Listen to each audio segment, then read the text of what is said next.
Dieu nous a donné la prière pour 4 raisons. La première raison, c'est pour l'adorer. La deuxième raison, c'est pour nous communiquer ses instructions. La troisième raison, c'est pour qu'on lui rende compte de notre journée ou de ce qu'on a fait des instructions qu'il nous a données.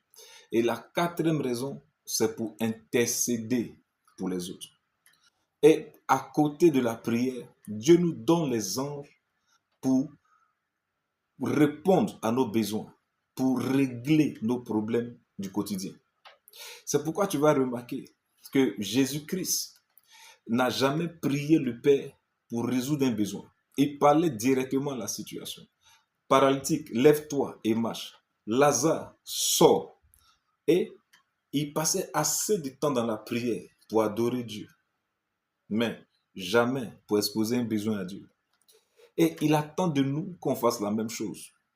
C'est pourquoi il nous a donné 4 types d'anges. Le premier type d'anges sont ceux qui gardent notre maison. Le deuxième type d'anges sont ceux qui nous accompagnent partout dans nos déplacements. Le troisième type d'ange, c'est notre ange gardien, celui qui nous accompagne partout. Et le quatrième type d'ange, ce sont ceux qui gardent notre lieu de travail ou notre lieu où on étudie. Maintenant, au niveau de ceux qui nous gardent, il y a notre garde personnel, qui est l'ange gardien qui nous accompagne partout. Et il y a des anges qui viennent chaque matin venir aider notre ange gardien à nous protéger durant nos déplacements de la journée. Comme c'est le cas des personnalités et des chefs d'État.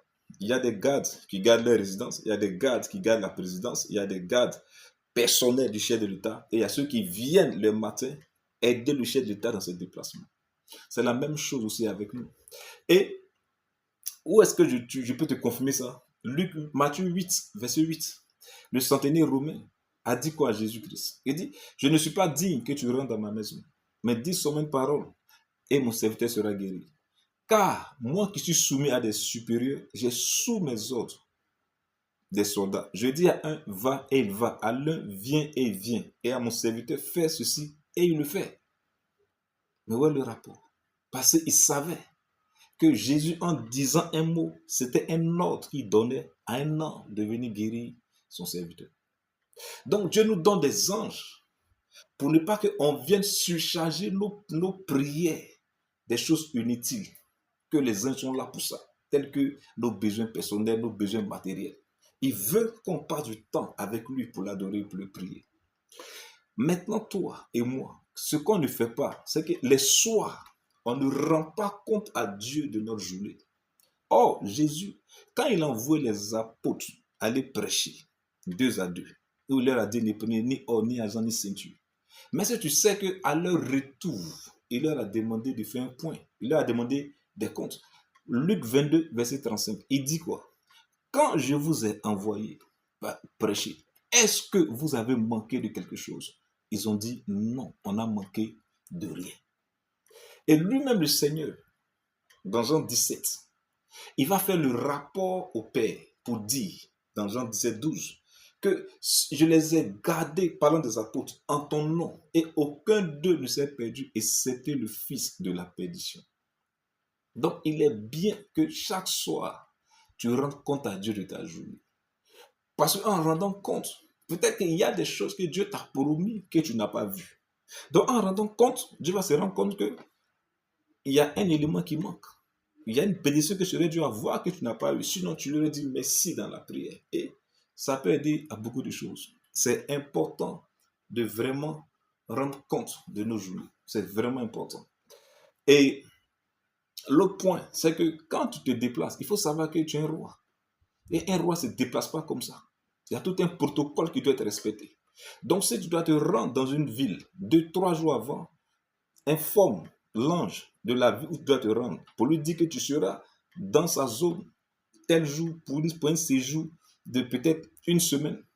Pour que cet ange-là maintenant prenne les dispositions maintenant pour te recevoir et faciliter maintenant ton séjour. Même si c'est au village, précise le nom de ton village parce que les anges ne sont pas omniscients.